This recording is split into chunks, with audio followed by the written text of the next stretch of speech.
morning and welcome to our latest virtual roundtable brought to you by Bridging and Commercial and kindly sponsored by West One Loans. Thank you very much for joining us. My name is Beth Fisher. I'm the editor at Medianett Publishing. We produce the online titles Bridging and Commercial and Development Finance Today, and also the bi-monthly print Bridging and Commercial magazine. Today, we will be discussing why the specialist finance industry is failing to attract a diverse workforce. In recent years, diversity and inclusion has become an integral focus point for businesses in our sector, where we have seen initiatives such as the Women in Finance Charter encourage companies to rethink how they recruit and set targets to ensure diversity is represented at all levels of their firms. B&C is a huge advocate for D&I. We made it integral to our editorial guidelines that we include a diverse range of commentators, speakers, and opinions. Unfortunately, this is quite a challenge. I scanned our homepage this morning and I'm disappointed our stories are mainly accompanied by pictures of white men. There is only so much we can do as a publisher to request for more diversity. It needs to work both ways. And I believe this highlights how much more we as an industry need to do. Last year, Amy produced a report titled The Viewpoint on Diversity, Inclusion and Equity in the Mortgage Industry, in which over 1,000 people shared their perceptions and lived experiences of diversity and inclusion in the mortgage market.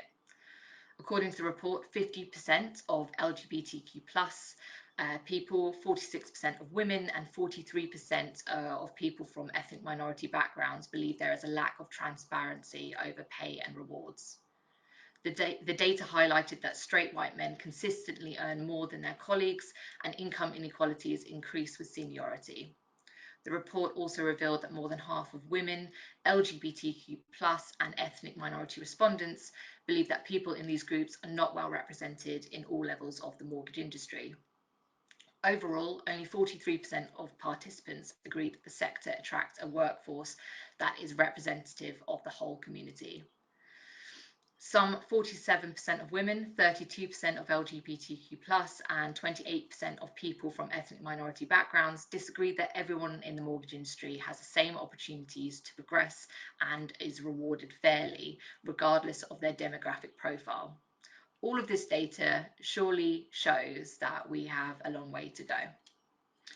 We have been covering an ongoing D&I series in the B&C magazine since the beginning of last year, something we hope will give practical solutions to businesses in our space that are eager to make positive change. The point of today's discussion isn't to point fingers, it isn't to generate blame or cancel culture.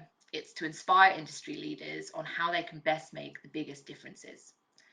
Joining me to discuss their own experiences when it comes to D&I and what they find helpful and advice that they would like to share with others are a fantastic group of experts in the specialist finance market.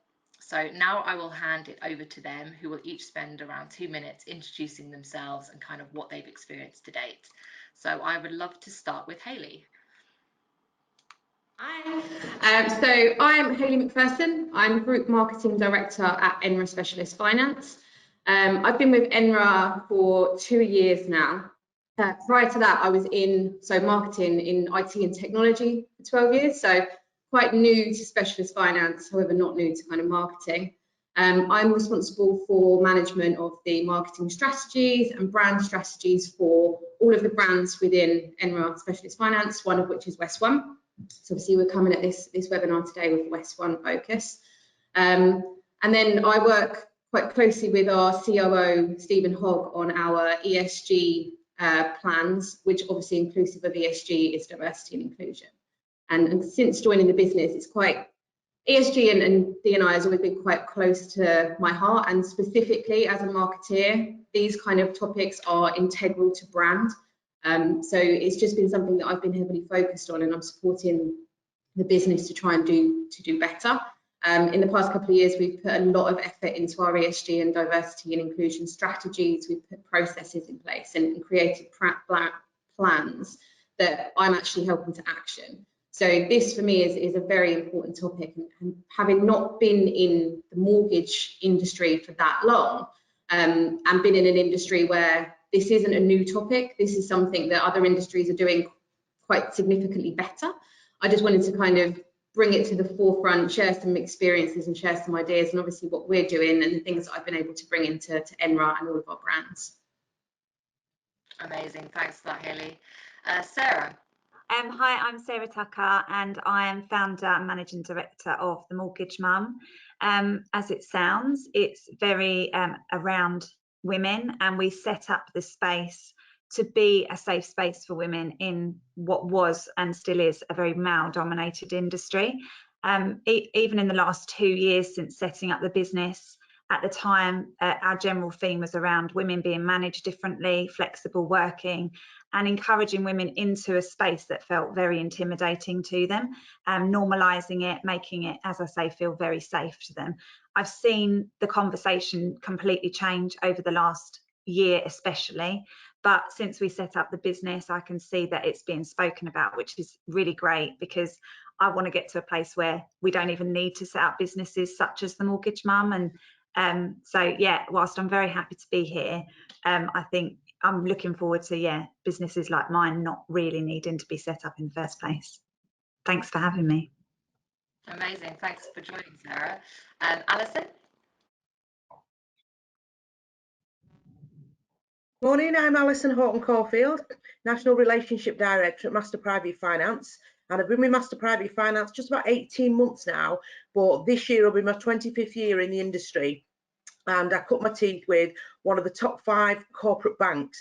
And as you can see, as a black woman of colour, it was tough, it was difficult, and thankfully I've got a wonderful family and wonderful parents who. My dad warned me at a very young age when I just started my first working life, because my dad's a black man. He said, you'll have to work twice as hard as everybody else. You'll have to show up earlier than everybody else. You'll have to go home later than everybody else. You need to look smart. You've got to have clean shoes, and you've got to look good, and always have your hair done. How'd you have your hair done when it's like this? But some days I try. So D&I is really, really important to me. And I feel that there's a lot of I would say, younger people and people like myself out there who've not had a voice, and if I can help them and help to be their voice, that is what I'm intending to do, because I will put my head above the parapet. The background, the minority characteristic that I've had, it's sometimes been to my detriment, but it's also been a driver and added to my success in some ways. And hopefully we can get some authentic movement happening with D&I, and as you say, ESG, we're doing that as well. That all forms part of the D&I, and we can get some authentic movement, and it's not lip service as such, which I'm hoping I can speak about a bit later. So that's me. I'm dead friendly, I'm northern, as you can tell, and I love it. Thanks, amazing, Alison. Aaron? Well, good morning. My name's Aaron Noone. I have the pleasure of working with Alison at Master Private Finance, which is a brokerage we founded on the very principle of diversity and inclusivity, and tried to work out that navigating line between how you promote the inclusion of minorities without breaching any regulation. That's quite a difficult tightrope, and that's one of the things that I hope from this we can all talk about and share about best recruitment practice and development practice. Because one of the things that I particularly focused on, say about my past, I was at Together for 5 years, was at loan.co.uk for 7 years, and then been at MPF for just coming up to 2 years. And in that journey, we focused particularly on women, because you are the child bearers, and that when you look across, I've said this before, you look across the sales floor, and when the sales agents are predominantly white men and the admins are predominantly women, you've got a real problem. And why should a woman be held back because of having a child? And that's something I particularly I'm feeling quite strong about. I am gay as well, and that's very, very important. But when I was going through my work career, quite a confident guy, I never saw myself as any different. So it was confusing when I was treated differently and bullied in the past for being gay. Comments like, I can't be homophobic, my uncle's gay, or you know, oh, I can't believe you're struggling with this. I thought you were the man. I thought you were the man. You think, God blimey, you know, we're in the 2020s and we've got such archaic language from groups of people who don't actually know what it feels like to be discriminated against. And what's important is not focusing on what those people have done in the past, But how do we access those people and promote positive change within them? Because they're still the business owners of today and will most likely be the business owners for the next 20 years to come. So we need to work away how we positively influence those people, not strike down for anything that they've done in the past, but work together to help people to change. What's the right language to use, and how do we get the best out of everybody and have a multi-skilled, diverse workforce? And that's really a conversation that I'm really excited to get started with everybody. Amazing, thanks for that, Aaron. And Jason. Morning, everyone. So I'm Jason Berry, Group Sales and Marketing Director at Crystal Specialist Finance. I can just about top trump Alison, I think, on 25 years, and probably tell with the grey hair. I think I've been involved in the marketplace now for 30 years. Various roles with corporate businesses like St James Place. I was one of the early employees at Platform Home Loans back in the day, and I've developed from corporate into, I suppose, more dynamic businesses over the last 10 years, helping You Insure, which was a fintech business based in Manchester, develop its proposition, and over the last couple of years working with Joe and the team at Crystal Specialist Finance. I'm passionate about anything that is discriminatory, anything that affects mental health, anything which isn't fair, and I think this diversity and inclusion topic that Amy have so splendidly shone a light on, and gives us all the opportunity to acknowledge there is a problem and discuss around the areas as we go through the next 45 minutes or so. So really looking forward to an interesting conversation. Amazing, thanks for that, Jason. So now that everyone is introduced, I just want to remind all the attendees today, you can submit your questions for the panelists. So you can do that in the sidebar. You've got a little control panel and there's a chat box, and you can type them into there. I'll be filtering through all of those and putting them to the panel at the last 10 minutes or so of the discussion. If anything kind of is worth discussing as and when, I will just kind of shoot those. But please do ask all the questions that you have. It would be great to get as many tips and advice points that we can throughout the next 45 minutes. So what I'm going to do is I'm going to kick off with our first question, which is really about the Amy report that came out last year, where the main findings that we saw is that many inequalities develop and remain unchecked due to a lack of transparency around pay and reward. So I'd like to know from our panelists what they think needs to change and why. And I'd love to start with Aaron. Thank you very much. I mean, it's an interesting question, isn't it? Because when you put your business head on and somebody comes for a job interview, you want to pay them and negotiate with them as an individual. And if they are the best person for the job, then rightly so they should get the job. And I think one of the areas is that once the business has taken it on, they go, amazing, I've got that person for a steal, and I've got this one, I'm having to pay a little bit more, and I'm balancing my line at the end. But they're neglecting what their obligation is to check, because you might find that the majority of those people on the lower salaries are female, and at that point you've inadvertently breached the law. And the point is, if you are recruiting somebody and you are prepared to pay the salary you've negotiated, which is higher, you then have an obligation to review the people who've been working and loyal for a long period of time. Otherwise, we end up in a situation a little bit like where people stay with the same insurance provider and they keep putting your premium up and up and up. It's your disadvantage to stay with somebody. Really, as a business, if you've spent all of that time investing on the person, regardless of race, creed, or color, then pay them what they're worth, really, because we need to change this concept of this Victorian approach to running businesses with officers here and you'll do as I say there, and I'll get this for whatever I want. Instead of running it like a military organization, think of it more like an organic ground for growth. Because if you spent 4 years paying somebody and then you've been underpaying them, and you say in your contract, don't talk about salary, why not talk about salary? People should be paid what they're worth. And if they're worth a lot to you and have been with you for a while, and you should pay where it's deserved. And I think some of it has come from ignorance, where it's that operational mindset of, I need to always make sure the business is profitable and I'm getting a good return on my investment.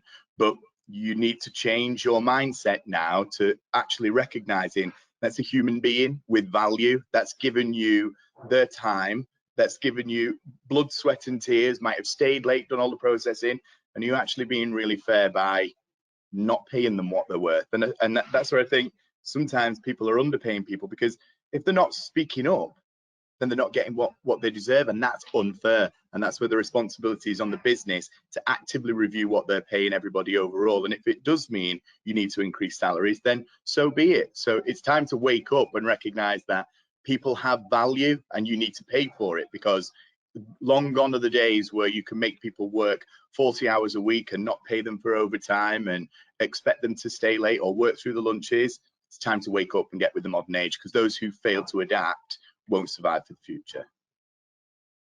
Haley, what do you think in terms of transparency? Where do you think we are as an industry when it comes to transparency over pay and bonuses and rewards? I think a lot of it kind of stems down to a bit of culture as well. I think, as you were just saying there, waking up and kind of being aware of what's going on and being aware of people. And you kind of just made a point there about speaking up. I think that's important as well, because having the ability or having a speak up culture and not being afraid to kind of address a situation, whether it's employee to employer or vice versa. I think if you can see that there's someone around you and you feel like you're doing an equal job, or like being able to have the confidence to speak up and feel confident in a culture, I think is very important. So making that culture in the first place, I think is really critical for a lot of businesses. And I think just there's a lot of practical factors that businesses can be doing, whether they're small or like the larger end of the scale, things around gender pay gap, just reporting and kind of actually communicating what's going on there. We monitor gender pay gap, we monitor ethnicity pay gap, all of these things that we are actively doing. There's small things to be done from a HR and a recruitment perspective, but they actually make a huge difference. And I think that, again, pushing that back into culture, if your business can see that you're taking these measures, it almost makes it feel like it's a more kind of equal place to be involved. And that can kind of go from either attracting new talent, but also retaining existing talent. The market for jobs at the moment is all over the place. There's a lot of people that kind of are wanting higher salaries and things like that. And like exactly like you said, if you think that person is worth it, why would you not be paying them? There's a good point made earlier actually by Erin on like time, you know, the amount of hours people work during a week, and whether or not people should be paid overtime for certain things. I think there is probably a well-known culture in the industry, especially, you know, in bridging finance, where people I agree. Answer their phone really late in the evening and work weekends, and because they want to be as flexible as possible as part of the this type of finance. So are there any kind of solutions to that? I don't know, this could be one for anyone on the panel. I think, Beth, I mean, what I'd probably say is, I mean, people have spoken in the past about work-life balance, and I think what experience has shown me over the zillion years I've been involved in the market is that it's more about work-life integration. So the phone may go late at night, but if that is the case, and I do answer it because it's particularly important, or one of my team members answer a call particularly late at night, then what I'm not going to do later on that week, if they're collecting the child from school or they're attending a school play or whatever they're doing, I'm not going to have any kind of beef. And I just think, as I say, you know, it's more about work-life integration now, and, you know, making sure that you know, people apply themselves. But again, I think, you know, business leaders have to, you know, just accept that we're not in a clock in, clock out society anymore. I know we'll talk about flexible working in a moment, but it's yeah, that employee-employer relationship, I think the dynamics change for the better over recent years. And if there's anything, you know, positive to come out of the bloody COVID, it's been that flexible work life has probably accelerated in a number of ways, and that is a positive. But if I just say just one more thing, just regarding, I suppose the initial question, Beth, I'd just say, look, it's not just about transparent pay for me, but it's also about making sure that people with talent are given the same kind of opportunity moving forward. So it's got to be, you know, they've got to be given future opportunities in a fair and equal way. So having transparency around bandings and salary is absolutely crucial, but just making sure that there's certainly no discrimination when it comes to you know, future opportunities that are actually going to be provided. So yeah, so that's probably what I'd say for now. Thanks for that, Jason. When I look at the report, it also highlighted that more than half of women, LGBTQ+ and ethnic minority respondents believe that people in these groups are not well represented, at all levels of the mortgage industry. So how do you think we need to address barriers to career progression in the industry? Alison, do you want to kick us off with that one? I'd love to, Beth, thank you. For me, this has to start with unconscious bias. It's like a virus within the industry, and it's been there for such a long time. It's really, really inherent, especially with a lot of C-suite and SMT teams, where years and years ago, I thought I had to be like my boss, who was potentially, one of them was a tyrant, to succeed. And then you didn't get the proper development, you didn't get the proper training, and you thought, right, that's how you've got to behave. But morally, I absolutely knew that that was wrong. That wasn't the right thing to do.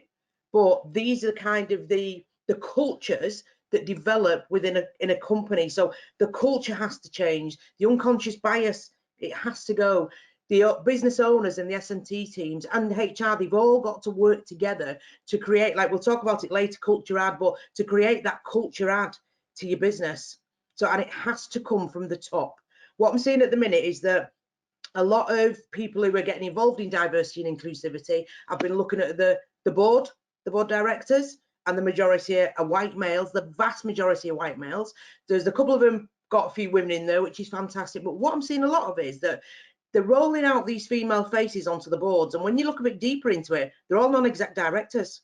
Why are they not proper board members? Are we saying that the talent's not there? And to me, that doesn't feel really authentic.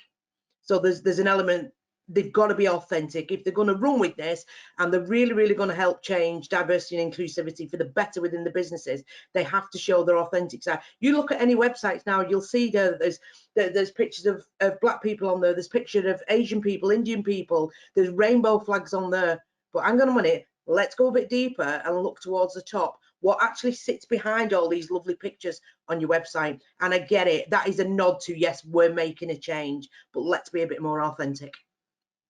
I agree, and just on that as well, it's virtue washing. It's a little bit like greenwashing as well, where you've got companies like Shell rebranding themselves as clean energy companies. You know, just because Sainsbury's has started putting some bags for life out with rainbow flags on there doesn't mean the culture within has changed and is supportive of LGBT. What it actually means is we're actually using this because we recognize it's popular, adding it to our brand to give the illusion that we are inclusive. And as Alison says, when you scratch the surface, that's false.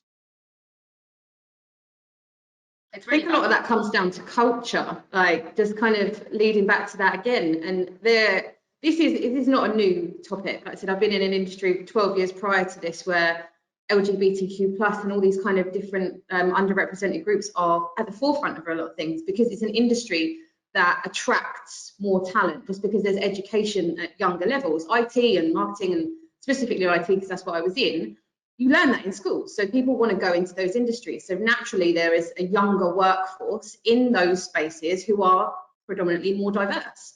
But again, I think exactly what you said there, this is, I don't want to say it's not a trend, because it's not a trend, but sometimes, as you just kind of alluded to there, people are jumping on the bandwagon. And there were too many businesses going, oh, well, I think we should be talking about this now. So let's just put something on our social, or let's just maybe just post out, or put something on our web, or launch a product that has something to do with green. And I think there has to be so much substance behind it, and there has to be metrics and actual plans and things in process, because it goes down to one of the points later, but about paying lip service. And Alison, as you said there, it's so much more to it. But just on the back of that as well, Haley, it's like you say, people, yeah, it looks like maybe that they're jumping on the bandwagon. I think as well there's an element of, yeah, we need to be seen to be promoting this and championing this and getting involved in this. But do you know what? If we're really honest, we have not got a clue how to do this, and we've got to collaborate as an industry to speak with people from minority characteristics and diverse backgrounds. And it's got to form part of the strategies of the business, and the businesses have to be held accountable. Yeah, completely agree. And as much as people are jumping on the bandwagon, at least it's something that people are now talking about. So Yeah, it's a positive starting point there, but it's really about pushing. And I think what everyone's been saying today is really about having that awareness at all levels of the business, and that everyone can contribute towards this, and not everyone is an expert in it. And therefore, even though it has to come from the top down, it also needs to get the advice and also everyone's opinions and comments from everyone within the business for it to work, because it can't just come from one person. So no, I completely agree with that. Another part of the report, there was quite a bit about, events and people feeling, not included in certain events. I know it's definitely been a subject matter for me and many other women in the industry, that, you often get invited to a broker or a lender day out, and it's a golf day, but the women can go to the spa. I don't think a lot of people still understand what the inherent problems are within that sort of thing. So how does the sector need to kind of change, remove or adopt certain things to make everyone feel included when it comes to the workplace and also just wider industry events? For me, it's about representation. We have to see representation at all levels. I'm sure that over the last couple of weeks, a lot of you might have seen on social media the Encanto film with the little black boy with all his big afro hair, and he was absolutely delighted because this Disney character on screen, he thought it was him. He actually felt like he belonged, and a lot of it definitely comes down to that representation. And I seen Sarah last week, you posted something about the female awards, and yeah, and you know what, it is absolutely fantastic that is happening and that women are getting the recognition now. However, we need to stand shoulder to shoulder with the men, because we are as good as the men. We bring a different dynamic to the business, and you've only got to look at the McKinsey report. I think we've discussed this before, Beth, that the more diverse businesses, they're ahead of the game, and they make 33% more profit purely through being diverse. But you need to start having the representation, or looking at or seeking help on, right, how do we get representation? But on the other hand, we can't positively discriminate against men, because I've worked with some really fantastic men throughout my career, and I don't want this in any way, shape or form to be a man bashing exercise where the men go, we're not opening our mouths because we're terrified. We don't know what we're going to say. We don't know how people are going to react. But on the other hand, they need to behave very chivalrous when they're at the events and when they're at the dues. And it can't be like this laddish behaviour, which I've seen over the years, and I'm sure other people have seen over the years. Those days have gone. We've got a sense of humour. I attended an event once, and I think you published about this, Beth, and it was the most horrible thing I'd ever come across. It knocked me sick. And we were sat on a table, and it was predominantly men, and I've been invited along as a guest, and it was lovely young girls waitressing as they do. And the owner of this business, he was an older white guy, he just said, where is the bee with the bucket, relating to this young girl, because he wanted some more beer. And I can remember the guy who'd invited me, I was disgusted by this, and he kind of looked over at me, and I just shook my head. And at the end of the night, I said, we will not be doing business with you. We will not, because that isn't what I want to be associated with.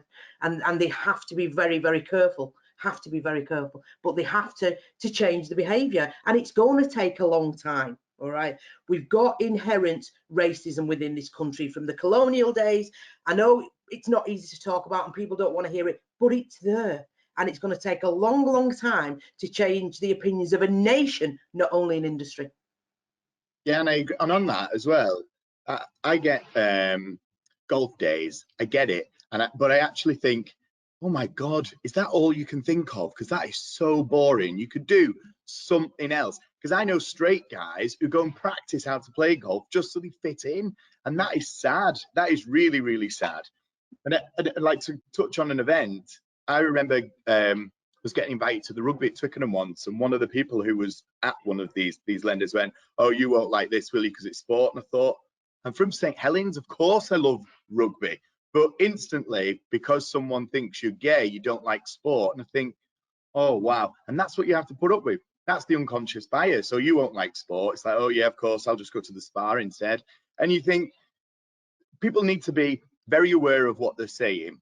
and they need to be very aware of what they're inviting to. And I think with golf days in particular, for people watching this going, I love golf, great, but do something else as well. You don't, as soon as summer comes, it's just golf, golf, golf, and I think, oh, come on, think, actually engage, because that laziness, how is that interpreted by your client bank? Because as we know, in years to come, the majority of clients seeking financial advice will be female. So if they're looking you up on LinkedIn and there's a group of 10 lads playing golf somewhere, I just think potentially that might put somebody off from thinking, am I going to be looked after, or is it a bunch of white boys who just want to earn a load of money?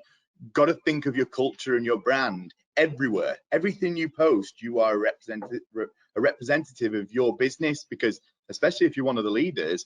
And I think, you know, this isn't a let's all grab our pitchforks and bang golf days. It's just think, do something else. Doesn't just have to be golf. It's also understanding the what that means as well. You know, if people just say, oh, it's just golf, or it's just an event, it's just this. A lot of business is made on those golf courses. A lot of relationships are made on there, especially between work colleagues and you know, other peers within the industry. So it's a huge disadvantage to those that don't play, for example. And we're not just talking about men and women.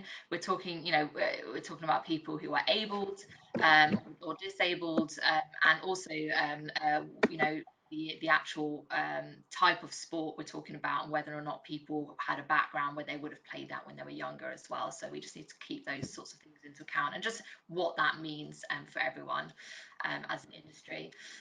Sarah, I know that Alison brought up kind of women's awards and things like that earlier. Do you have anything to say about things which you think that could be more inclusive in the industry, or more that could promote people at all levels? Yeah, definitely. I think with anything in this world, it's going to take time. And, you know, Alison mentioned that it's not going to happen overnight. And the easiest way I find to really humanize what we're talking about, because let's face it, these are buzzwords at the moment, like diversity, inclusion, they are becoming the new buzzword, the new thing that everybody, which once last year was mental health, and it can lose the meaning and the humanness of what we're talking about and why we're having so many panel discussions or AMI reports or talks about it. And in the human breakdown, if you have a relationship breakdown, which is what this is en masse, it's a humongous relationship breakdown of a lack of understanding, a lack of trust, and trust takes time to rebuild. People are not just going to, because you put on something, an event, or because you have certain people represented on your website, or even that you've done certain awards, they're not going to trust it straight away. Everybody is accused of ticking boxes right now. And so trust takes time, it takes authenticity, it takes a willingness to communicate and really understand what different people need. And I did talk about the awards last week because I'm on the fence. You know, I have been banging the drum basically since we launched about women, flexible working. This is how we need to be managed. This is how you need to talk to us. This is what we value. This is what we need. It's not about bashing the other side as bashing men. It's about we're here. We can do what you're doing, but we do it differently. And now I feel like, okay, I need to stop banging that drum and now go, okay, people are listening. We're all talking about it. So that's brilliant. No more banging of drums is really needed now. Now we have to open the conversation and go, what do you need? What do you think we need? What do you actually need from us? And that's what leaders and board members need to do, is actually break themselves down and let their guards down, become less British, talk about money, talk about things that are uncomfortable, get therapy, like all of the things that we've been taught all of our lives not to need, we actually need. And that's what's going to be the solution, is open your heart, have a brave conversation and act on that. And so that's why it's really hard to tick a box and write a list and come up with solutions, because actually what people need to do is become more human again. And that is such a deeper problem than race, ethnicity, gender. Like it is, it's how do you teach people to be more human like that? But that's what's needed, in my opinion. And women awards, they're great. they serve a purpose right now. Sadly, we need them right now.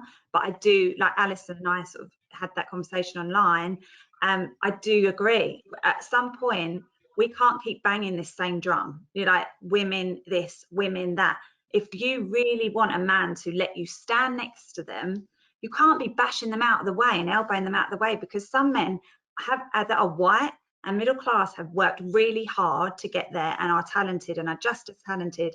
And if we're not careful, women will be promoted over them to tick a box, and those men will then become the people that are unfairly treated. So we've got to be so careful that we don't bang so much that we lose the noise, loses what's actually important about all this. I mean, I've gone off. And Sarah, Beth, I mean, that's kind of linked to the point I made earlier around, look, talent is talent, isn't it? Mm. And I think having objective processes which reward and promote people along the pathway in a fair way is absolutely crucial. And I think as business leaders, we have the responsibility to make sure the frameworks are accurate and fair. And I think we're in a position now with what the report has actually delivered to acknowledge there's an issue. We're talking openly and freely in terms of the debate. But now as we move into an action phase, we need to create a movement. There's got to be some momentum that gets built on the back of the discussion. So we're in the time to do stage, and I think we've got responsibilities to actually morph into this movement to create action. I agree with that, Jason, and I think there's got to be some kind of framework, and there's got to be some kind of standard communication. So just why I've got you here, Haley, and you're hosting, and you've been kind enough to invite us along, what kind of communications will you send out to West One today about this roundtable? Is there anything that you'll do? Yeah, we've been promoting the whole time before this. Sort of diversity and inclusion is a big part of our culture, and I lead on a lot of the ESG plans anyway. We've got a whole culture week next week, so we're doing an entire week on culture, colleagues, customers, and one of those themes is diversity and inclusion. We've launched our own diversity and inclusion forum and our own ESG forum. I'm chairing those. So this is something that I talk about so regularly within the business, and I encourage people to kind of get involved with. Just again, it's part of we have like this really nice speak up culture, and we promote speak up culture across our culture week. And it's something that I've encouraged people to just join today. Have a look at this, just have a listen. I'll be sharing this across the business, and it will become a big part of our culture week next week, because diversity and inclusion is a key theme in ESG and all these other things that we're doing as a business. And I think for us, there's a lot, nobody's perfect, right? And I think at the moment, this is a great conversation for people to be having now, because yes, this industry is predominantly white males. However, if we start making changes now, in sort of 10, 15, 20 years time, I hope we're not having this conversation. And Sarah, as you said, this is something that we need to keep repeating. If we're encouraging diverse talent now, in 10, 20 years, we're going to have female CEOs just because they've been in the industry long enough to have progressed to that stage, or they've developed in their careers in that way. And so this is about kind of listening and learning now, taking the time to kind of focus on like the equality of the opportunity, and just making some positive moves now. Like I said, it's not about bashing the industry where it's come to. We're at phase where we're at, and that's where we're at. So how do we move forward, and how do we move forward in a positive way? And I think just on that, it's important that those who are listening or will listen later on, who are not from minority backgrounds, might be thinking, well, what do you want me to do?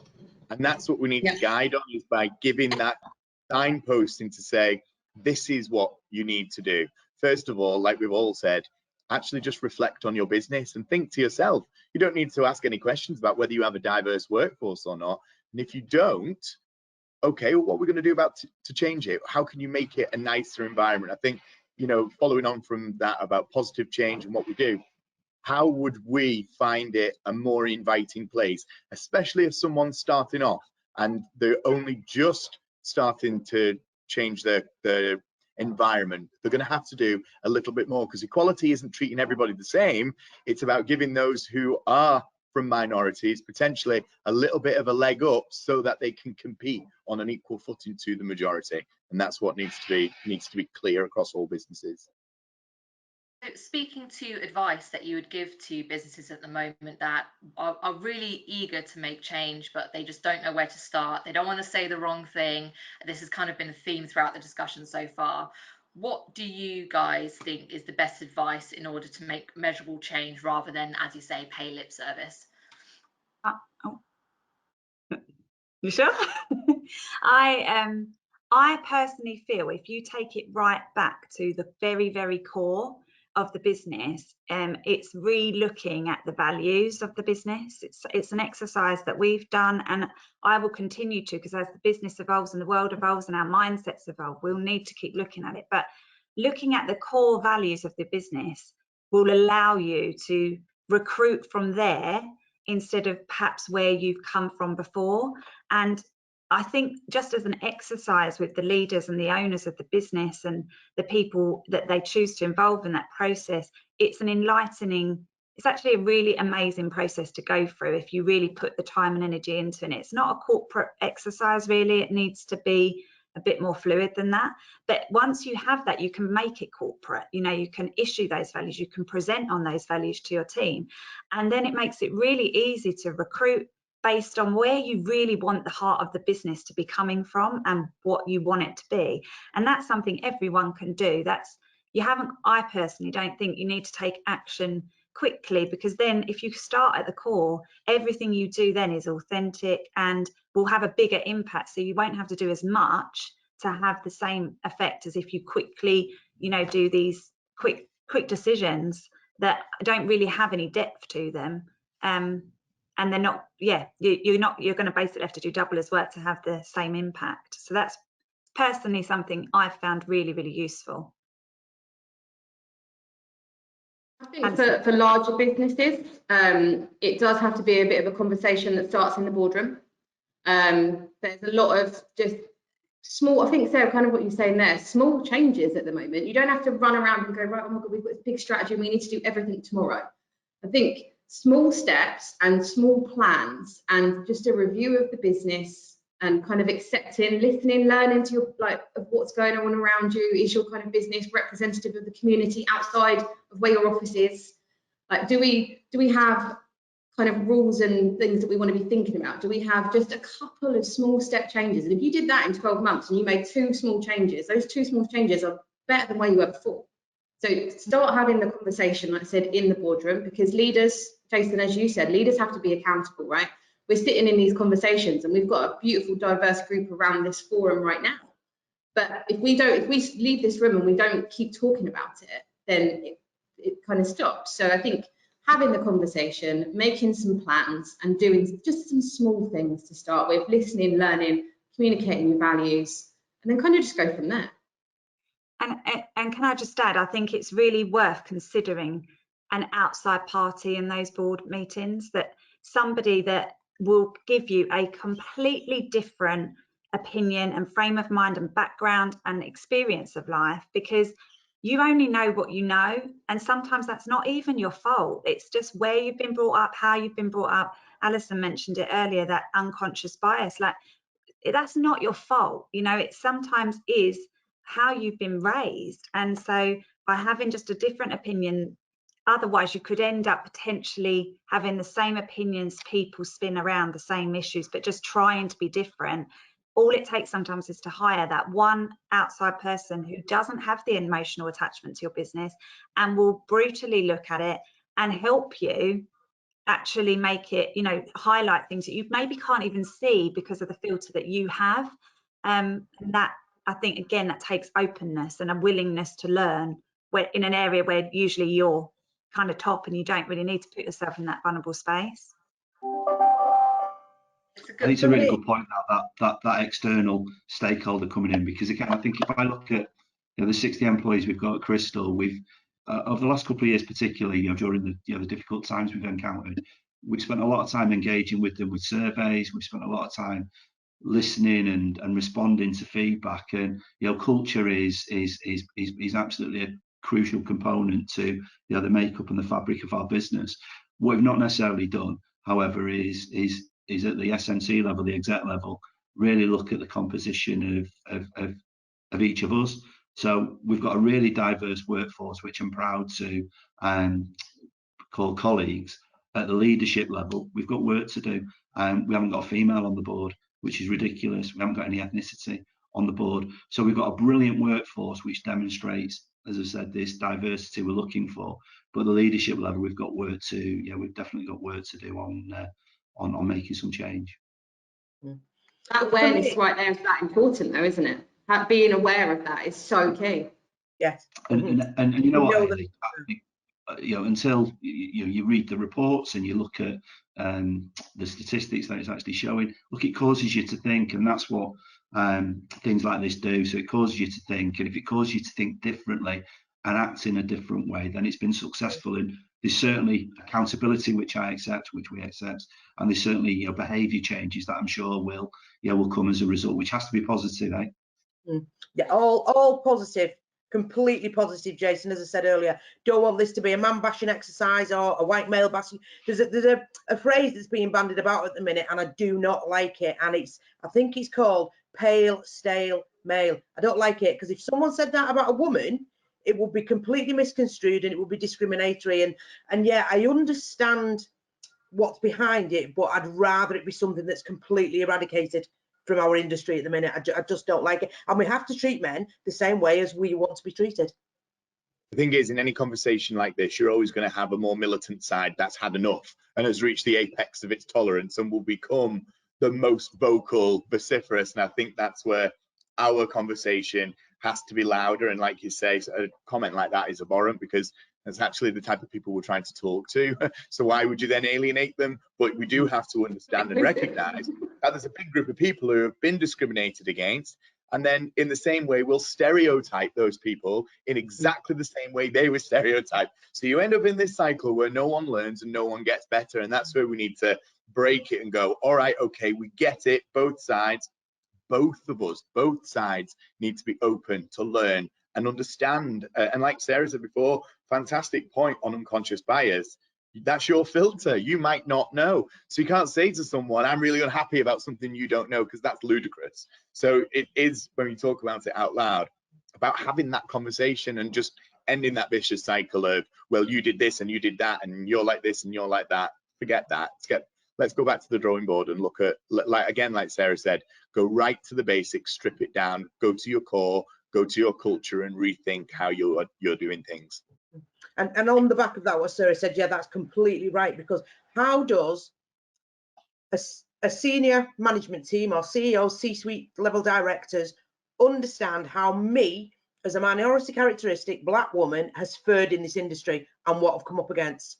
Because they don't see it. No, you don't see it, because it doesn't happen to you. It doesn't fall at your door. So I think some of these conversations need to happen as well, in terms of what things have, not me personally, but other people within the industry and these diverse people that we're trying to attract, what things have kind of not your confidence, or what things have thought, I can't apply for that job, or have you spoke to HR about certain things and you've been given a different answer, or you've been sent on a different trajectory than somebody else who isn't a minority characteristics. And I think they will be the difficult conversations, but they the kinds of things that will make people understand that if you are not a minority characteristic, this is what we're up against.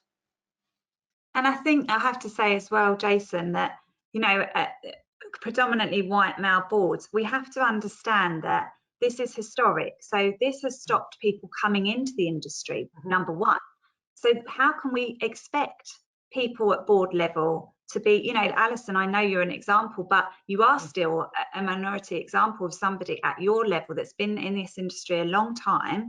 And yes, that's wrong, but it's historic. So what you're seeing around boards is the problem from 20 odd years ago, that these people got grafted.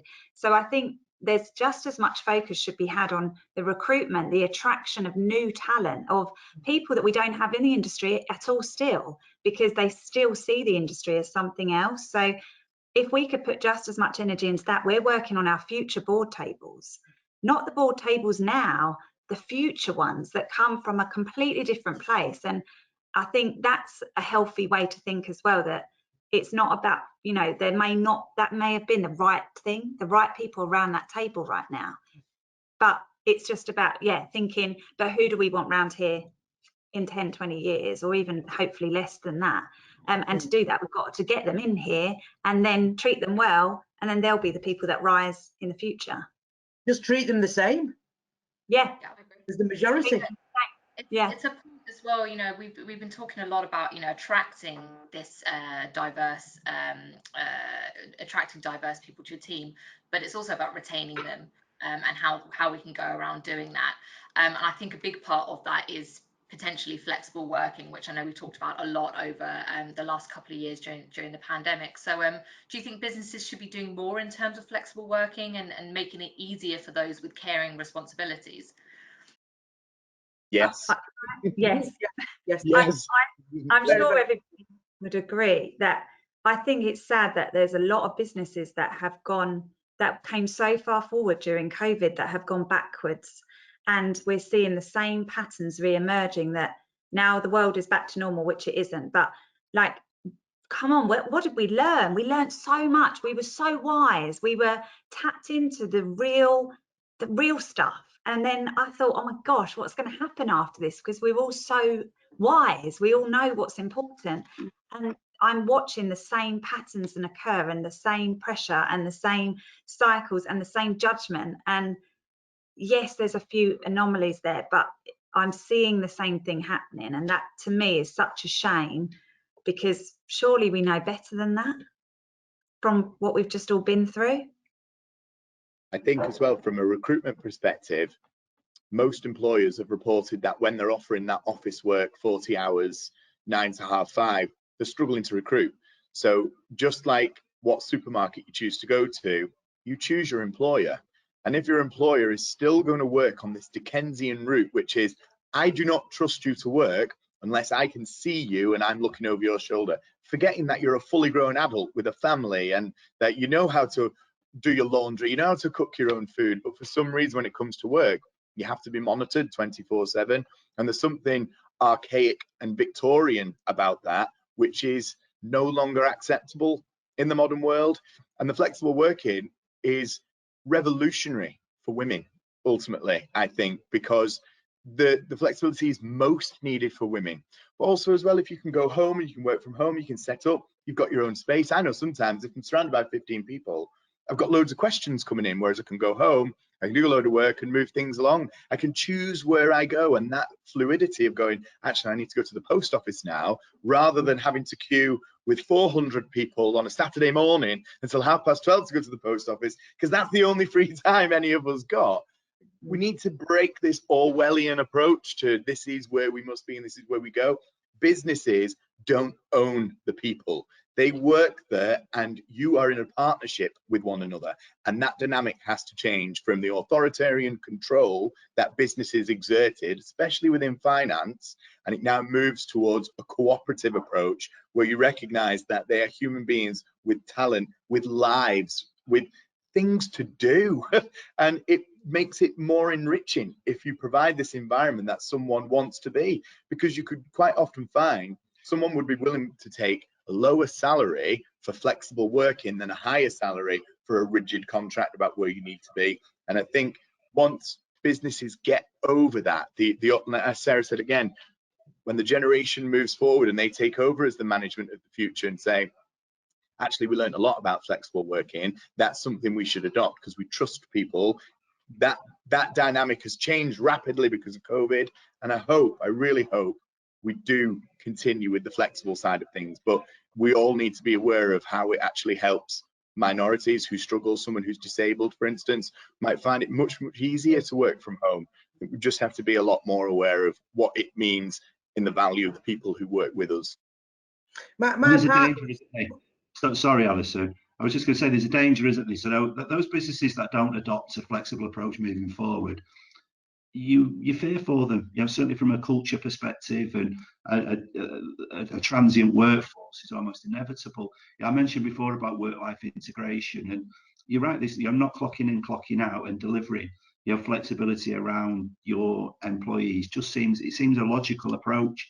And look, there's not many real positives that have come from COVID, but demonstrating how your disaster recovery plan works and demonstrating the benefits of remote working and flexible working has certainly been been an example of that. I've actually got a few people operating remotely who incredibly talented, and I absolutely guarantee, prior to COVID, I wouldn't necessarily have recruited them because they lived 100 miles away from the Tamworth office where we operate from.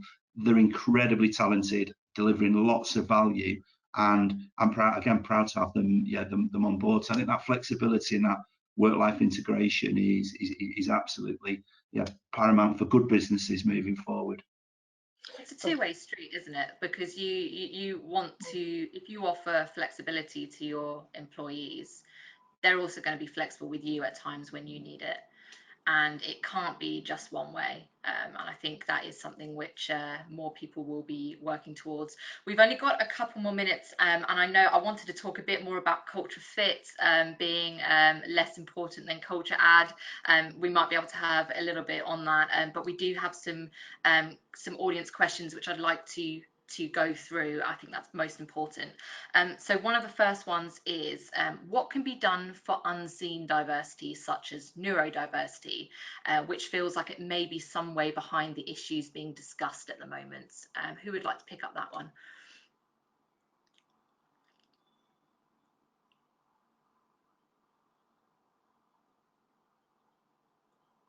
Haley, do you want to go for that one? I thought I was on mute. Yeah, I think in terms of the unseen diversity, they're as equally as important. And I think some of the diversity and inclusion topics, some groups are visible, okay? But in terms of kind of LGBTQ+, I think is that I'll go into the kind of the neurodiversity. That's not necessarily something that is visible, right? I'm part of the LGBT+ community myself, Aaron, as you said, but I don't run around waving a flag. Like, so there are lots of things that people just don't assume. Every kind of diversity needs to be taken into consideration, even if you can't see it. If you can see race, if you can see gender, you can't see kind of sexual preferences, you can't see mental illnesses. I suffer very badly myself with anxiety and depression. Again, that's something that a lot of businesses can take into consideration, and there's so much around culture. And I think small steps need to be approached across all different types of diversity and what inclusion means in general. And that can be disability, race, gender, ethnicity, sexuality. There are so many different things. And it just needs to be more of a conversation. I think we've had a couple of ladies in the team that have only now sort of let us know about things like dyslexia or things that they struggle with. And what it means for them is we've had conversations like, what does that mean? To describe to me how your normal task looks different to my normal task. And it's sad that they felt they had to hide it for a period of time, but now it's really interesting because I can see there's certain activities in their role that we can help with and provide support around, such as a broker, reading bank statements or stuff like that, which yes is very important to the role, but we can absolutely put support around that because there's elements that they're absolutely insanely good at, that if they had that support, they'd be even more productive. So again, it's an education. We're not supposed to know everything. Like I beat myself up at that time and thought I should have known more. I didn't know. I only know what I know, but I'm willing to learn. And I think that's all you have to be, is willing to learn and look a bit deeper than what you can see sometimes and what people are showing you. A lot of things are hidden, and like exactly what you said, listen and learn. I think that's the biggest thing. Einstein once said, if you judge a fish by its ability to climb a tree, it'll live its life thinking it's an idiot. And I think that's where you've got to approach each individual person and what value that they bring. And that's rather than thinking, I want this type of person, saying, I have this role, what person will apply, and can I apply the specific skill, ability or disability to the role, and can I work with it and adapt around it to achieve the best out of that person. And for me, I'm probably wrong on this, but I don't see neurodiversity as being its own little entity. It all forms part of that diverse culture fit and culture add to your business. Final question, just before we finish. How do you all encourage members of your own teams to put themselves forward for opportunities? And this is probably a bit of a selfish question for us because we want more diverse speakers and commentators and people in the news. So what would you do to try and encourage them? They're the first port of call. If there's a vacancy, are you aware that this vacancy is happening? And we constantly speak to them about development. Constantly upskill yourself with this. Have you thought about doing that? How do you feel about that? They're brought in on this conversation where years ago, I remember, especially when I was in corporate, there was none of that. A job got advertised. They knew 3 weeks before it was even advertised who that job was going to, because they'd already been kind of groomed, and there was, here we go again, they was in the boys club and it was going to be their job. That has completely changed with myself and Aaron. Completely changed. You're fishing from, you want your teams to develop, you want them to do well, you want them to enjoy coming to work and learning new things. Plus, how nice is it to see someone you've invested in 5 years' time, they're running a team, then they're running a department, and then they go away and do their own brokerage, and you think, well, at least I know they're doing it right because they've been with you all that time, and you think, that's amazing. You as a leader, your sole responsibility is to develop those people and get the best out of those people and to provide an environment where they want to be so they can be the best version of themselves. They'll do the rest. They're a human being with a brain. They know what's expected. Provide the environment and let them grow. You don't tell a plant how to grow. It knows exactly how to do it. All you do is provide light and water. That's exactly what you've got to do with people. Stop bossing them about and start leading them. I think as well, it's like leading from the front. So to me, I think, how can I expect them to go out of their comfort zones if I'm staying well within mine? And talking to them about what that looks like, because perception is a really, it can be a really bad thing because you perceive they are different to me, and you won't put yourself forward because you'll put them label in your speaker. They're like looking for speakers. They're a speaker, I am not. Well, once upon a time, neither was I. Once upon a time, I had to just do it, and I didn't feel ready. And I think reminding people that if you think you're waiting for the day you're going to feel ready, that day is not coming. It doesn't come till after, and after again and again and again. And actually, again, humanizing it, people are like, oh, really? Okay, I didn't realize I wouldn't feel ready. Well, I don't feel ready now, might as well try.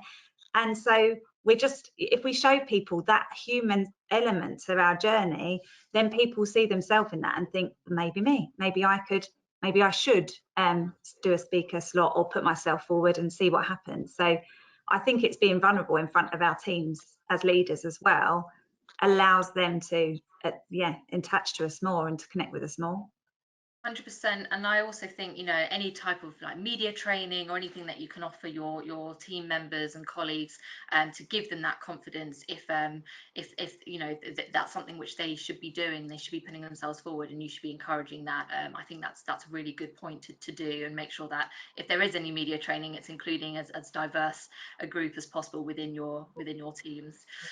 We are now, we're 3 minutes past 12, so I will kindly need to bring today's event to a close.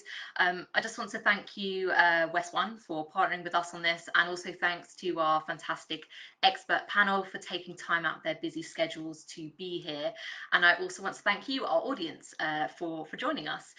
We will be publishing this roundtable in full next week on B&C for anyone who wasn't able to make today's live event.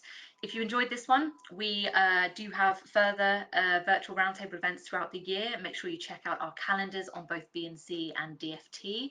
And also, if you want to receive a copy of the 2022 Broker Power List, please subscribe to receive the print Bridging Commercial magazine, which will be out in mid-February, and you can do so on our website. Have a fantastic afternoon and rest of your week, and we hope to see more of you in person soon. Thank you so much.